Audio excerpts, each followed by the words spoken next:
Ito po yung ginagawa namin sa planta. Bago kayo bumaba, kailangan safety kayo. Helmet, air map. Yun. Yung matsigar namin, no? Malaki niyan.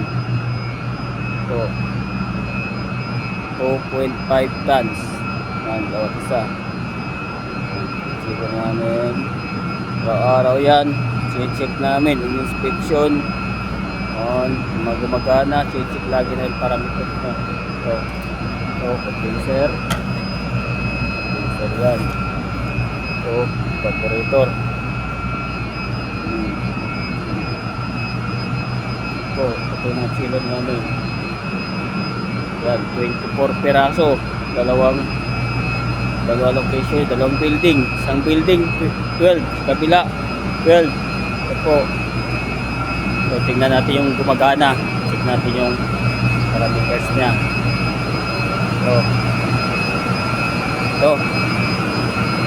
Nitrogen gas pang lectis. Ito po, lectis dito. So, yung karga namin, kinakarga sa chiller. Ito yung refrigerant, 134A. So, ito yung refrigerant niya. Chiller namin. Ito, nagmagana tayo dito ng chiller. Araw-araw yan, inspection. Ito. Yun. Ito yung kanan niya. Araw-araw, check parameters niya. Titingnan yung reading. Temperature, pressure, normal ba? Pag hindi, adjust natin.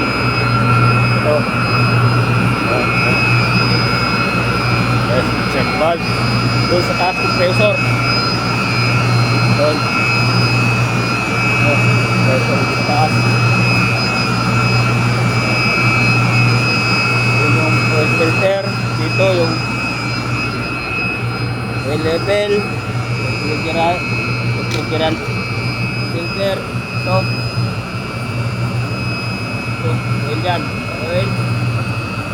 Ito yung oil sensor na. Marami natin yan.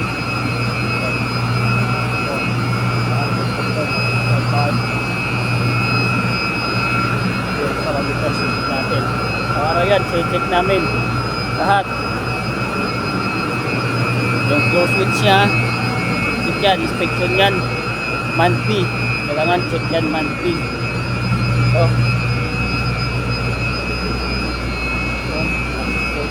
Evaporator. Gas condenser. Temperature sensor. Kailangan check din natin yan. Ito naman yung condenser. Temperature sensor ng condenser. Ito. Ito natin makikita. Yung nagtitrespect sa skada.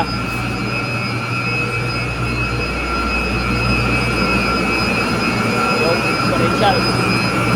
So, pressure. Hindi natin yan. Dapat. Yan, dapat normal. Dapat normal.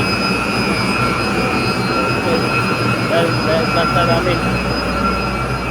Yan. Yan. Yung recovery machine. Ito yung recovery machine ginagamit pag mag-recover ng refrigerant. Yan. Ito po. Recovery machine namin ito. Yung dalawa yan. Dalawa. Kailangan kapit dalawa. Ito yung machine niya. Ito yung mag-recover. Tapos lipat dito. Dito. Yan. Okay. Yung planta. Yung planta namin guys. Ganyan. Okay.